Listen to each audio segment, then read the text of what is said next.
함께 나눌 말씀은 레위기 25장 25절부터 38절까지의 말씀입니다. 레위기 25장 28절부터 38절까지의 말씀, 구약성경 186페이지입니다. 25장 23절부터 교독하겠습니다. 토지를 영구히 팔지 말 것은 토지는 다 내 것임이니라. 너희는 거류민이요 동거하는 자로서 나와 함께 있느니라.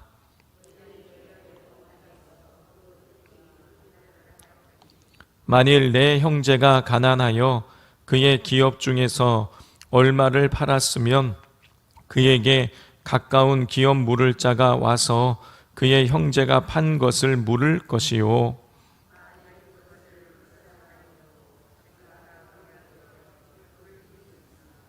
그 판 해를 계수하여 그 남은 값을 산자에게 주고 자기의 소유지로 돌릴 것이니라.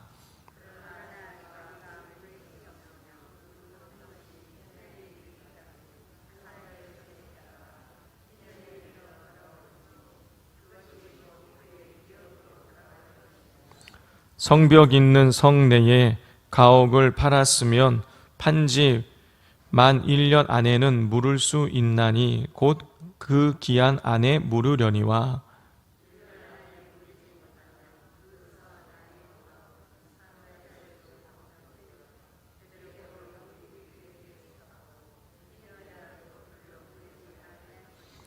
그러나 성벽이 둘리지 아니한 촌락의 가옥은 나라의 전토와 같이 물러주기도 할 것이요 희년에 돌려 보내기도 할 것이니라.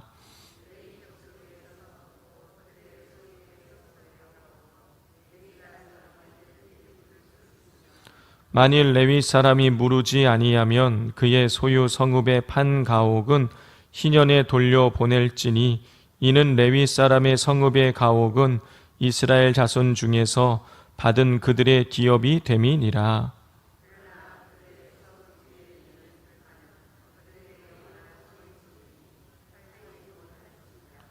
내 형제가 가난하게 되어 빈손으로 내 곁에 있거든 너는 그를 도와 거류민이나 동거인처럼 너와 함께 생활하게 하되,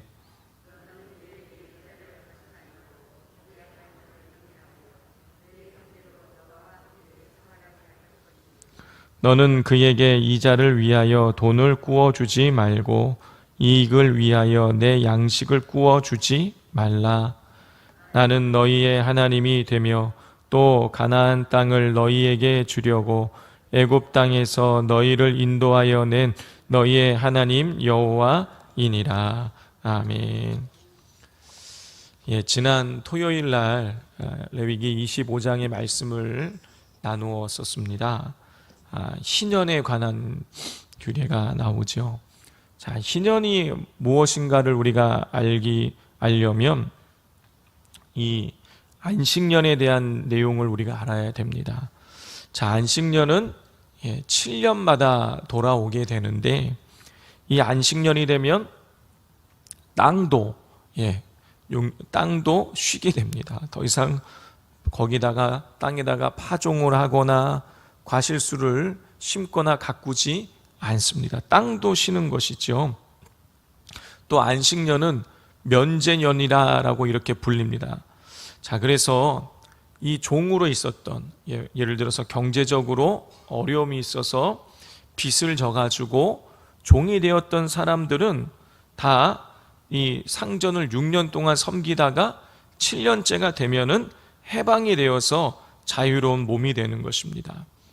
자, 이런 안식년이 7번, 그러니까 77에 49, 안식년이 7번 지나가고 그리고 그 다음에 그러니까 50년째가 되면은 희년이 선포됩니다. 자, 희년에는 안식년과 같이 모든 것이 다 원상태로 돌아가는 것이에요. 이미 말씀드린 것처럼 어떤 사람이 경제적인 어려움으로 인해서 땅을 팔았어요, 누군가에게. 이 땅을 팔았으면 이 땅을 산 사람은 땅 주인에게, 원래 주인에게 그 땅을 돌려주는 것입니다. 원상태로 돌아가는 거예요. 자, 뭐 종이었습니다. 종도 역시 자유롭게 풀려나게 되는 것입니다.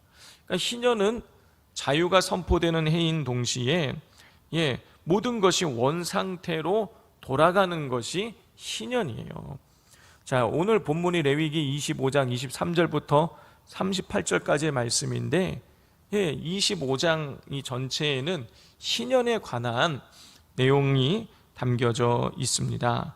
자, 오늘 본문에는 희년과 관련한 토지 및 가옥, 토지와 집을 매매하는 것과 관련된 규례가 나오고 있습니다. 자, 하나님께서는 토지의 소유권이 하나님께 있기 때문에 토지를 영구히 매매할 수 없다라고 말씀하세요. 우리 23절을 같이 한번 읽겠습니다. 시작. 토지를 영구히 팔지 말 것은 토지는 다 내 것임이니라. 너희는 거류민이요 동거하는 자로서 나와 함께 있느니라. 성도 여러분, 희년 제도의 기초에 깔려 있는 개념은 토지가 하나님 것이라는 거예요. 자, 토지가 하나님 것이기 때문에 그러면 사람은 뭐냐? 땅을 하나님께서 맡기신 이 땅을 관리하는 사람이라는 것이죠. 그렇기 때문에 이스라엘 땅은 하나님께서 토지를 관리하도록 위임받은 자가 관리를 하게 되는 거예요. 그러니까 이 땅의 주인이 사람일 수 없다라는 거예요. 사람은 땅을 관리를 할 뿐이지 그 땅의 주인은 하나님이시다. 이게 희년의 기본적인 개념인 것입니다. 자, 그런데 누군가 어려워서 관리하던 땅을 누군가에게 팔았어요. 돈이 없어서 팔았어요. 그러면 친척의 도움을 받거나 아니면 자기가 이 경제적으로 회복이 되었을 때 그 땅을 다시 찾아올 수 있는 것이에요. 자, 25절부터 27절까지를 우리 교독해 보겠습니다. 만일 내 형제가 가난하여 그의 기업 중에서 얼마를 팔았으면 그에게 가까운 기업 물을 자가 와서 그의 형제가 판 것을 물을 것이요.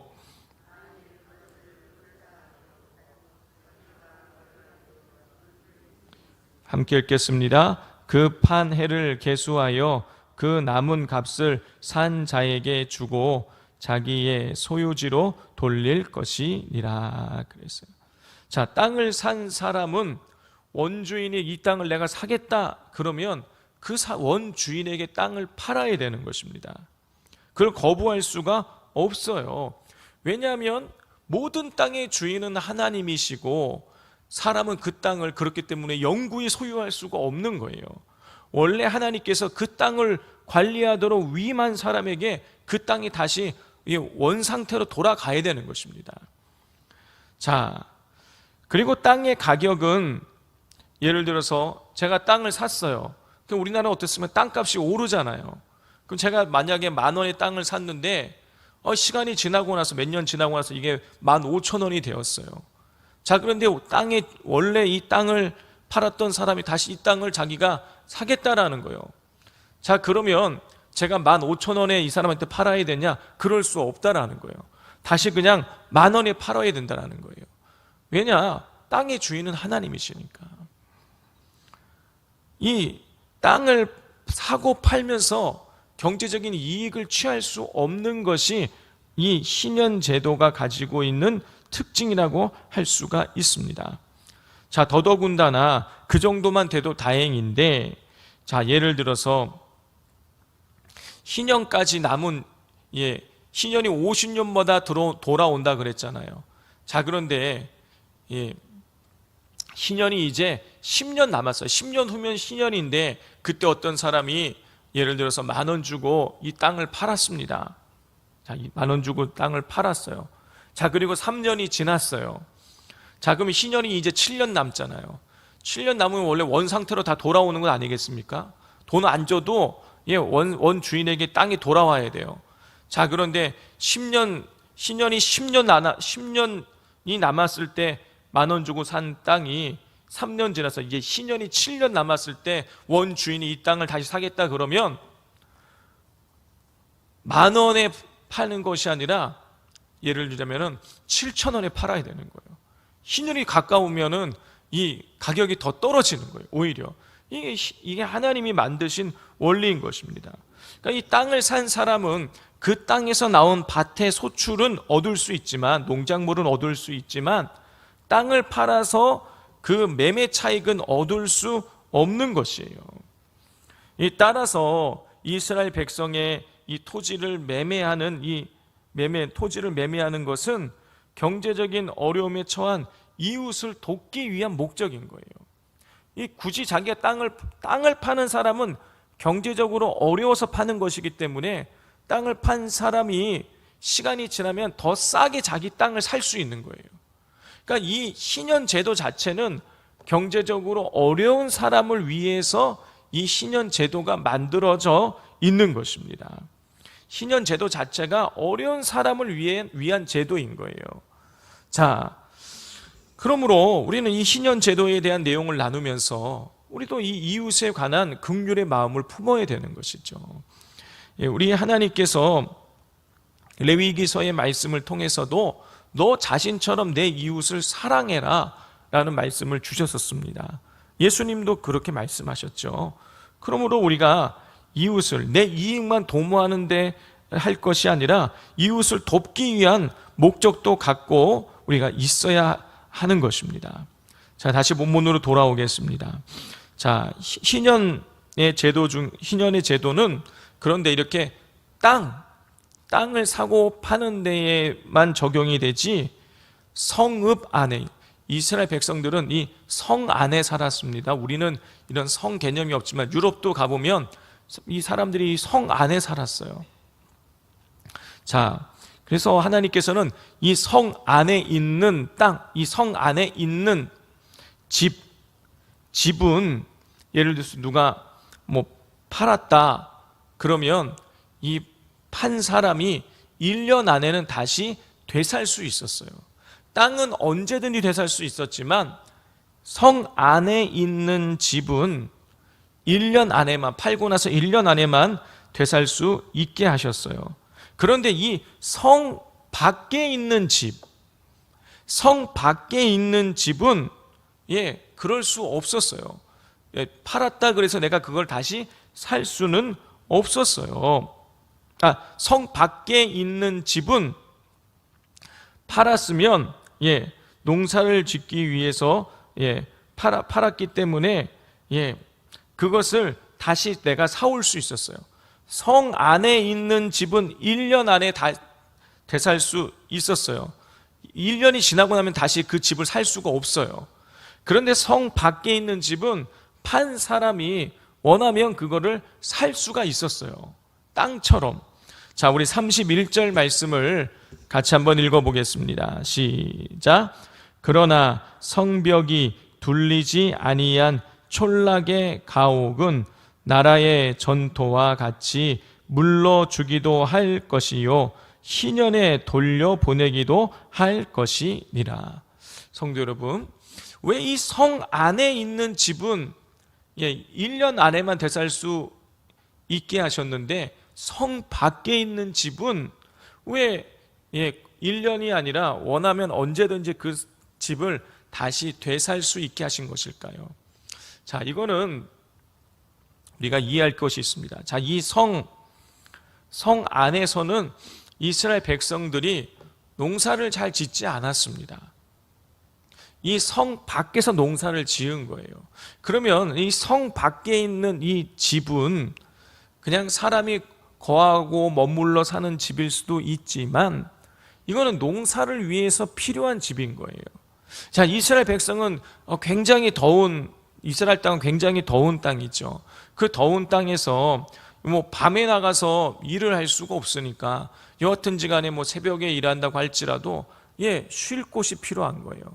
또 농작물을 저장하거나 농기구를 보관하거나 일하다가 가서 쉬어야 될 집이 필요한 것입니다. 그러니까 이 쉴 곳이 없으면 농사를 짓기가 어려운 것이죠. 따라서 이 성 밖에 농사를 위해서 필요한 이 집들은 이 너무너무 내가 경제적으로 어려워서 팔았다고 할지라도 그걸 하나님께서 다시 되살 수 있게 하신 거예요. 자, 그 당시에는 이 경제적인 이 수단 활동이 여러분 그렇게 많지 않습니다. 우리나라도 우리 아버지 때에 생각하면 주로 다 농사 짓고 우리나라 국민들의 한 70%, 80%가 농사 짓고 살았단 말이에요. 다른 경제적인 이익을 도모할 수 있는 수단이 많지 않았죠. 그런데 지금 이 수천 년 전이니까, 지금으로부터 최소한 4천 년 전 이야기니까 그 당시에는 농사를 짓지 않는다 그러면 먹고 살 수 있는 방법이 거의 없는 것이에요. 그러니까 이 성 밖에 있는 가옥을, 집을 원할 때에 이걸 다시 사고 신년째는 다시 돌려주라고 하신 이유는 결국 이것도 경제적으로 어려운 가난한 이웃을 위한 제도라는 것을 우리가 알 수 있는 것이죠. 자, 이웃에 대한 배려는 또 계속해서 이어집니다. 우리 35절부터 37절까지를 우리 또 교독해 보겠습니다. 내 형제가 가난하게 되어 빈손으로 내 곁에 있거든 너는 그를 도와 거류민이나 동거인처럼 너와 함께 생활하게 하되,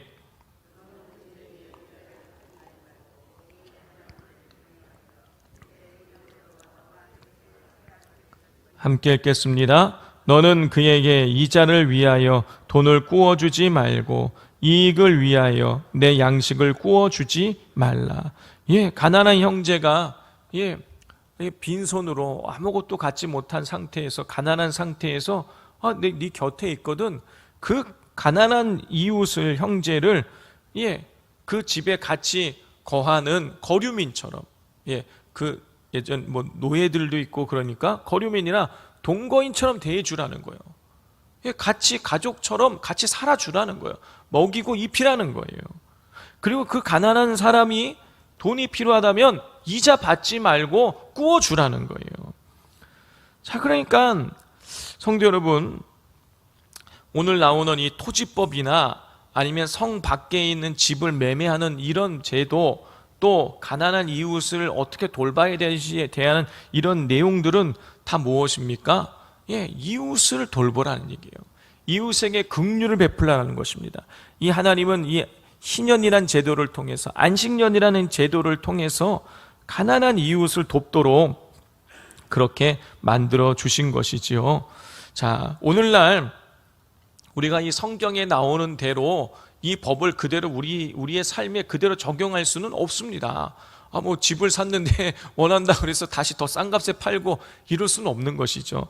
그렇지만 우리가 이 하나님께서 원하시는 바가 이런 것이라는 것을 우리가 알고 우리가 함께 더불어 살아가는, 이웃과 더불어, 가난한 사람과 더불어 살아가는 우리 그런 삶을 우리가 살아갈 수 있어야 하겠습니다. 자, 이 시간 우리 말씀을 기억하면서 우리 함께 기도하기를 원합니다. 이 시간 우리 기도할 때에 우리 하나님께서, 하나님 우리에게 긍휼의 마음을 주셔서 하나님 우리도 어려운 이웃들을 돌아보게 하시고 또 찾아가게 하시고 위로할 수 있는 이웃사랑의 삶을 우리가 실천할 수 있게 해달라고 기도해 주십시오. 또 우리 교회학교의 이 여름 사역이 지난 4주에 걸쳐서 또 무사하게 잘 마칠 수가 있었습니다. 우리 믿음의 자녀 세대들이 은혜 받은 것 그냥 흩어 넘어가지 않게 하시고 마음속에 간직하고 기쁨 가운데에 하나님의 이 아름다운 은혜를 마음속에 간직하면서 살아갈 수 있게 해달라고 기도해 주시기를 바랍니다. 또 이 시간 기도하실 때에 우리 교회 장로님들을 위해서 기도하겠습니다. 정말 애쓰고 수고하시는데 우리 장로님들 하나님께서 더 은혜 주시고 더 능력 주셔서 또 지혜 주셔서 우리 맡겨진 장로의 이 사명들을, 또 특별히 우리 비전센터 건축의 과정들을 아름답게 이루어 나갈 수 있게 해달라고, 합력하여 선을 이루어 나갈 수 있게 해달라고 우리 장로님들을 위해서 기도해 주십시오. 이 시간 우리 주여 부르짖고 기도하겠습니다. 주여